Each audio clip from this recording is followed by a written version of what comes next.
Hello friends, welcome to icon G K अड्डा and this is P के शर्मा। दोस्तों, आप सभी को पता है कि हम लोग आरआरबी आरपीएफ कांस्टेबल का प्रीवियस ईयर का पेपर देख रहे हैं। तो दोस्तों, आज जो पेपर है ये 5 फरवरी 2019 को हुआ था और सेकेंड पाली में हुआ था, यानी सेकेंड शिफ्ट में हुआ था।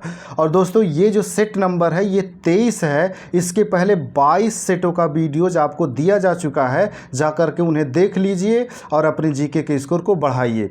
तो दोस्तों, जो लोग चैनल पर नया हुए हैं चैनल को सब्सक्राइब कर लें ताकि उन्हें समय से वीडियोज मिलता रहे। ठीक है दोस्तों, हम आते हैं अपने पहले क्वेश्चन पे। हमारा पहला क्वेश्चन है दोस्तों, इसमें निम्नलिखित में से कौन संवेदी न्यूरॉन से मोटर न्यूरॉन तक आवेग इम्पल्स संचारित करता है? तो दोस्तों, इंटर न्यूरॉन जो होते हैं ये करते हैं।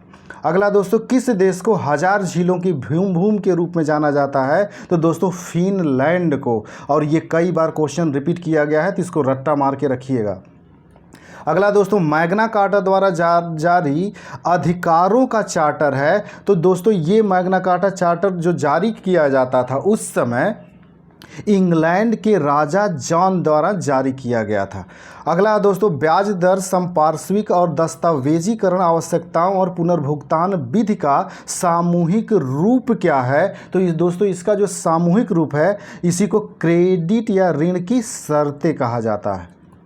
अगला दोस्तों, पदार्थ की मात्रा को एसआई इकाई में कैसे मापा जाता है? तो दोस्तों, मोल के रूप में, मोल इकाई के रूप में मापा जाता है। अगला दोस्तों, निम्नलिखित में से कौन सा खेल टेबल की सहायता से खेला जाता है? तो दोस्तों, टेबल की सहायता से टेबल टेनिस खेला जाता है।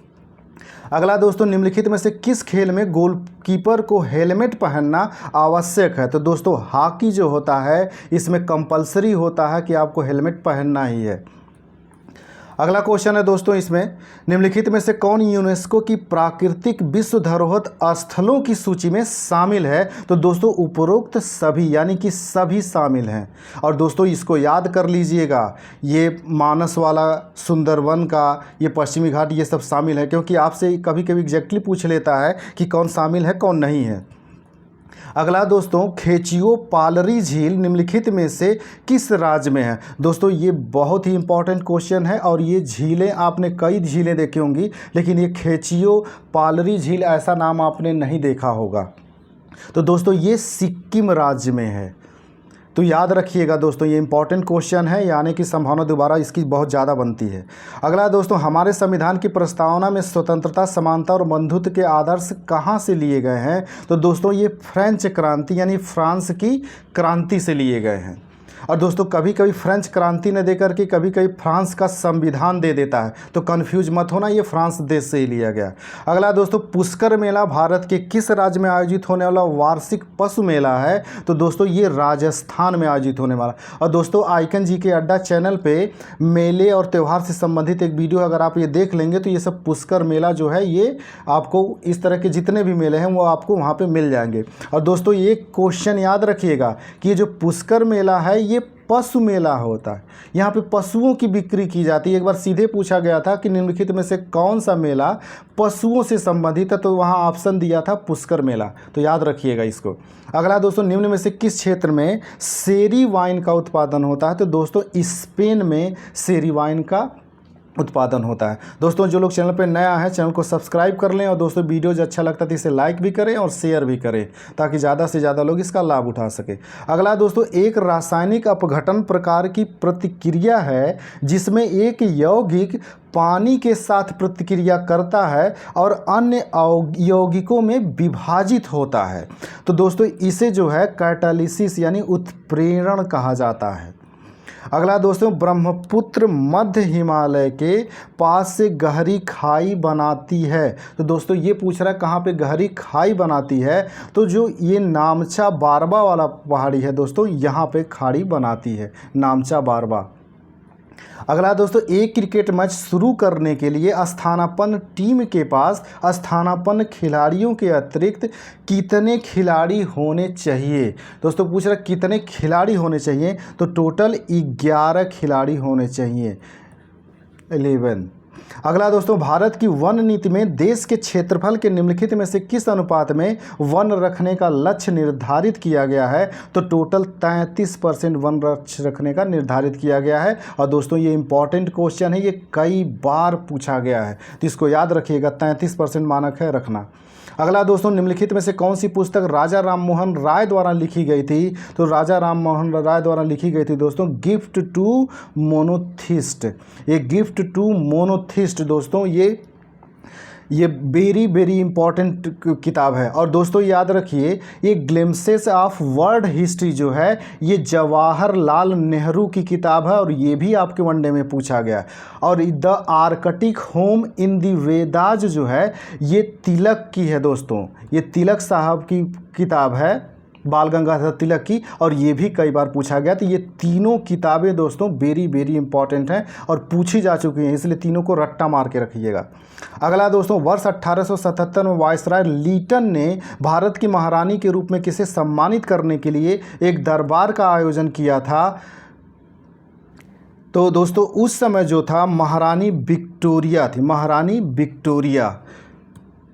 और एक एक्स्ट्रा फैक्ट ये भी याद रखिएगा दोस्तों कि लॉर्ड लीटन जो वायसराय लीटन था, इसी के ही शासनकाल में वर्नाक्यूलर प्रेस एक्ट आया था, वर्नाक्यूलर प्रेस एक्ट। और इसी प्रेस एक्ट के माध्यम से जितने भी हिंदी के पेपर थे सब पे बैन लगा दिया गया था दोस्तों। अगला है दोस्तों, भारतीय राष्ट्रीय कांग्रेस की अध्यक्ष बनने वाली पहली भारतीय महिला कौन थी? दोस्तों इस क्वेश्चन को ध्यान से पढ़िएगा। कह रहा कि भारतीय राष्ट्रीय कांग्रेस की अध्यक्ष बनने वाली पहली भारतीय महिला कौन थी? तो दोस्तों भारतीय महिला थी ये सरोजनी नायडू थी, सरोजनी नायडू थी। 1925 में ये कानपुर में जो अधिवेशन हुआ था इसकी अध्यक्ष बनी थी दोस्तों। और अगर पूछा जाएगा दोस्तों कि पहली महिला कौन थी, पहली महिला पूछा जाएगा तो एनी बेसेंट थी। ये 1917 के अधिवेशन जो मद्रास में हुआ था वहाँ बनी थी। दोस्तों क्वेश्चन में कंफ्यूज मत होना, अगर भारतीय महिला पूछेगा तो सरोजनी नायडू, पहली महिला पूछेगा तो एनी बेसेंट, और सरोजनी नायडू जो थी वो 1925 में कानपुर में अधिवेशन हुआ था, यहाँ की अध्यक्ष बनी थी। और एनी बेसेंट 1917 में दोस्तों 1917 में जो हुआ था मद्रास में अधिवेशन, यहाँ की ये अध्यक्ष बनी थी। अगला क्वेश्चन दोस्तों, किसी चालक के इकाई क्षेत्र में सीमित आवेश को निम्नलिखित में से क्या कहा जाता है? तो सीमित आवेश की बात कर रहा है दोस्तों, इसको याद रखिएगा। तो ये सतह ऊर्जा जो घनत्व होता है उसे कहा जाता है। अगला क्वेश्चन है दोस्तों, श्रीरंगपट्टनम में हुए चौथे एंग्लो मैसूर युद्ध में किसकी हत्या हुई थी? तो दोस्तों टीपू सुल्तान की हत्या कर दी गई थी और मैसूर राज्य पर अंग्रेजों का अधिकार हो गया था। सॉरी दोस्तों। अगला दोस्तों, भारतीय इतिहास में किसे बादशाह खान कहा जाता है? तो खान अब्दुल गफ्फार खान को कहा जाता है। और दोस्तों ये कई बार रिपीट किया गया क्वेश्चन है, इसको याद करके रखिएगा। अगला दोस्तों, भारत में पहला भाषाई राज्य कौन है? तो दोस्तों भाषाई राज्य आंध्र प्रदेश था पहला, जो जिसका गठन किया गया था भाषा के आधार पे, और ये कई बार पूछा गया है। और दोस्तों एक क्वेश्चन यहाँ पे ये भी पूछता है इसका गठन कब किया गया था? तो 1953 में किया गया था, 1953 में। अगला दोस्तों, वजने वाली ध्वनि उत्पन्न करने वाली धातु को कहा जाता है? तो इसे ध्वन्यात्मक, सोनोरस ध्वन्यात्मक कहा जाता है। अगला दोस्तों, ढाका में ऑल इंडिया मुस्लिम लीग का गठन कब किया गया था? तो दोस्तों 1906 में मुस्लिम लीग की स्थापना की गई थी। और दोस्तों इसी को घुमा करके पूछा जाता है कि मुस्लिम लीग की स्थापना कहाँ की गई थी? तो ये ढाका में की गई थी, ढाका। अगला दोस्तों, निम्नलिखित में से कौन यह निर्धारित करता है कि कोई विधेयक धन विधेयक है या नहीं? तो दोस्तों लोकसभा अध्यक्ष जो होता है यही निर्धारित करता है कि कोई विधेयक धन विधेयक है या नहीं, और इसका निर्धारण अंतिम होता है, उसमें कोई फेरबदल नहीं हो सकता। दोस्तों जो लोग चैनल पर नए आए हैं चैनल को सब्सक्राइब कर लें, और दोस्तों वीडियो जो अच्छा लगता है तो इसे लाइक भी करें और शेयर भी करें ताकि ज़्यादा से ज़्यादा लोग इसका लाभ उठा सकें। अगला दोस्तों, भारत के सर्वोच्च न्यायालय का उद्घाटन वर्ष में हुआ था?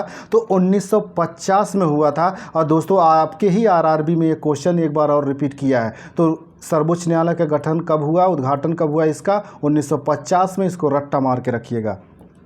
अगला दोस्तों, डांडिया भारत के किस राज्य का पारंपरिक लोक नृत्य है? तो डांडिया जो है दोस्तों ये गुजरात का है। और दोस्तों ये भी कई बार रिपीट किया गया है, इसको भी रट्टा मार के रखिएगा। और आइकन जी के अड्डा चैनल पे दोस्तों लोक नृत्य से संबंधित एक वीडियो आप उसे देख लेंगे तो जितने भी अच्छे अच्छे राज्यों के जो फेमस नृत्य हैं वो सारे आपको वहाँ पे मिल जाएंगे, इसलिए चैनल को सब्सक्राइब कर लीजिए।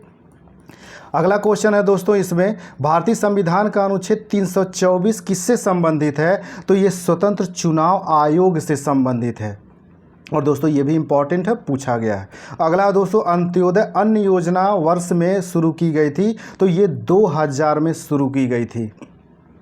अगला है दोस्तों, निम्नलिखित में से कौन सा राज्य कभी कभी मानसून चरण की वापसी के दौरान बाढ़ का सामना करता है? तो दोस्तों तमिलनाडु। लौटता हुआ मानसून जो होता है दोस्तों इस तरह से यहाँ पे तमिलनाडु वाले इलाके में ज़्यादा बारिश करता है, जिसके वजह से अब बाढ़ की स्थिति आ जाती है। अगला दोस्तों, निम्नलिखित में से किस उपकरण का उपयोग यह पता लगाने के लिए किया जाता है कि कोई द्रव्यमान आवेशित है या नहीं? तो विद्युत दर्शी होता है। और दोस्तों ये नया क्वेश्चन है एकदम, इसको रट्टा मार के रखें, इसके दोबारा रिपीट करने की संभावना ज़्यादा है। अगला दोस्तों, सूक्ष्म जीवों के कारण होने वाले रोगों को क्या कहा जाता है? तो दोस्तों इन्हें रोगाणु कहा जाता है।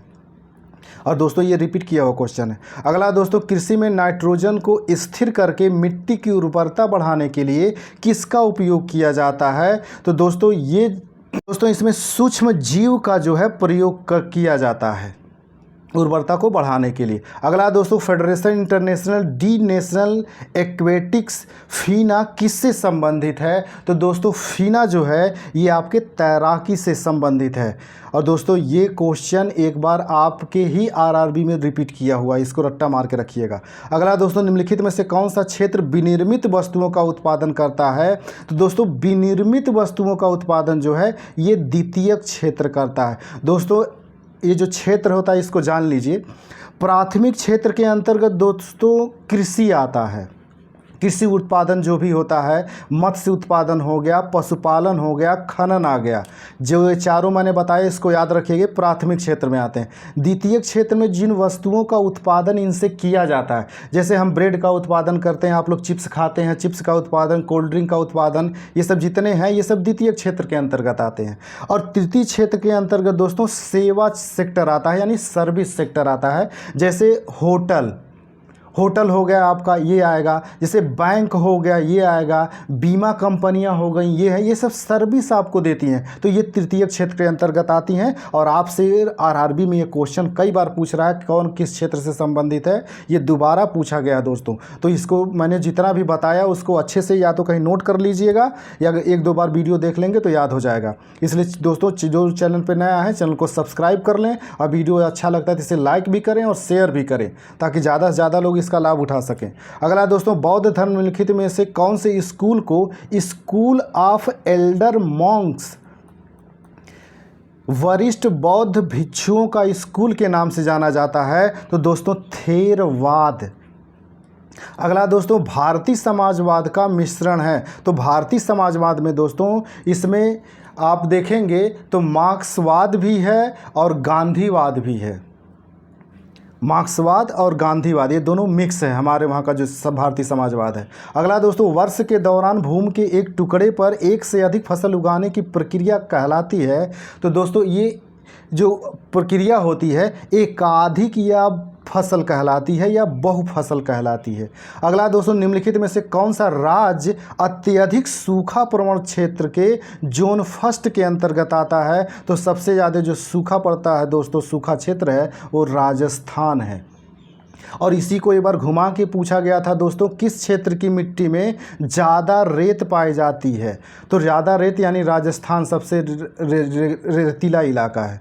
अगला दोस्तों, निम्नलिखित में से कौन सा दुनिया का सर्वाधिक उत्तरी राजधानी शहर है? तो दोस्तों उत्तरी राजधानी शहर रेक्जविक है। और दोस्तों एक चीज़ ये भी याद रखिए कि रेक्जविक जो है ये किस देश की राजधानी है? तो आइसलैंड देश की राजधानी है। और ये आइसलैंड सबसे उत्तर वाला देश है जो आर्कटिक महासागर के करीब एकदम स्थित है। तो ये सबसे उत्तर में स्थित राजधानी है रेक्जविक। अगला दोस्तों, निम्नलिखित में से कौन भारतीय गणराज्य का प्रमुख है? तो दोस्तों भारतीय गणराज्य का जो प्रमुख होता है वो राष्ट्रपति होता है। दोस्तों एक क्वेश्चन घुमा के इसी में आपसे पूछता है कि भारत का प्रथम नागरिक कौन होता है? तो भारत का प्रथम नागरिक या भारतीय गणराज्य का प्रमुख, ये दोनों राष्ट्रपति होता है। अगर आपसे पूछा जाए भारत का प्रथम नागरिक कौन है तो वो राष्ट्रपति होता है। अगला दोस्तों, राज्य पुनर्गठन अधिनियम में लागू किया गया था? तो दोस्तों ये 1956 में लागू किया गया था राज्य पुनर्गठन अधिनियम, और ये क्वेश्चन 2-3 बार रिपीट किया गया है तो इसको रट्टा मार के रखिएगा 1956।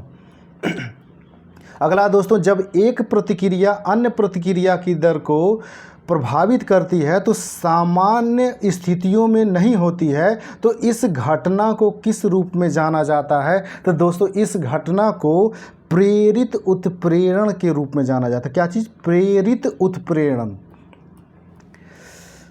अगला क्वेश्चन है दोस्तों, हवाई द्वीप की राजधानी क्या है? तो दोस्तों हवाई द्वीप की राजधानी होनोलुलु है। दोस्तों एक आइकन जी के अड्डा चैनल पे वीडियोज पड़ा होगा जो राजधानी और मुद्रा से संबंधित है, आप उसे जाकर के देख लीजिए। तो ये जो राजधानियों से संबंधित है, बहुत सारे राजधानियों को आपको पता चल जाएगा, इसलिए चैनल को सब्सक्राइब कर लीजिए। अगला दोस्तों, निम्नलिखित में से कौन सा खेल कबड्डी की तरह एक सस्ता खेल है क्योंकि इसमें अधिक उपकरण की आवश्यकता नहीं है? तो दोस्तों खो खो जो होता है ये सस्ता होता है, यानी इसमें ज़्यादा खर्च की ज़रूरत नहीं पड़ती है। अगला दोस्तों, नेट डोमेस्टिक प्रोडक्ट NDP के बराबर होता है? तो NDP नेशनल डोमेस्टिक प्रोडक्ट जो होता है ये GDP में से जब मूल्यह्रास घटा दिया जाता है तो उसके बराबर होता है। दोस्तों ये जो पूछा गया है NDP जो है, इसका फुल फॉर्म जो दिया है नेट डोमेस्टिक प्रोडक्ट, इसको रट्टा मार के रखिएगा, आपसे पूछ लेता है कि NDP का फुल फॉर्म क्या होता है। और दोस्तों यहाँ पे जो GDP दिया गया है ग्रास डोमेस्टिक प्रोडक्ट होता है, सकल घरेलू उत्पाद। सकल घरेलू उत्पाद, इसको याद रखिएगा, ग्रास डोमेस्टिक प्रोडक्ट आपसे पूछा जाता है। अगला दोस्तों, एरोबिक्स शब्द निम्नलिखित में से किस खेल से संबंधित है? तो दोस्तों एरोबिक्स जो है ये जिम्नास्टिक से संबंधित है, और ये इम्पॉर्टेंट दोस्तों है, ये रिपीट कर सकता है। अगला दोस्तों, भारत के संविधान में न्यायिक समीक्षा का प्रावधान कहाँ से लिया गया था? तो दोस्तों ये जो लिया गया है अमेरिका के संविधान से लिया गया है, तो इसको याद रखिएगा। अगला दोस्तों, और अमेरिका के ही संविधान से दोस्तों ये भी याद रखिएगा, हमारा जो मौलिक अधिकार है वो भी अमेरिका के संविधान से लिया गया है, और जो मौलिक कर्तव्य है वो रूस यानी सोवियत संघ जो पहले था उसके संविधान से लिया गया है, इसको याद रखिएगा। अगला दोस्तों, मध्य प्रदेश का पन्ना जिला किसके लिए प्रसिद्ध है? तो दोस्तों मध्य प्रदेश का पन्ना जिला है जो है हीरे की खान के लिए प्रसिद्ध है, हीरे का खनन होता है, और इस समय वर्तमान में भारत में केवल यही एक जिला है जहाँ हीरे का खनन किया जाता है। तो दोस्तों ये थे 50 क्वेश्चन। तो दोस्तों जो लोग चैनल पे नया है चैनल को सब्सक्राइब कर लें ताकि उन्हें समय से वीडियोज मिलता रहे। मिलते हैं दोस्तों अगले वीडियोज में। नमस्कार, जय।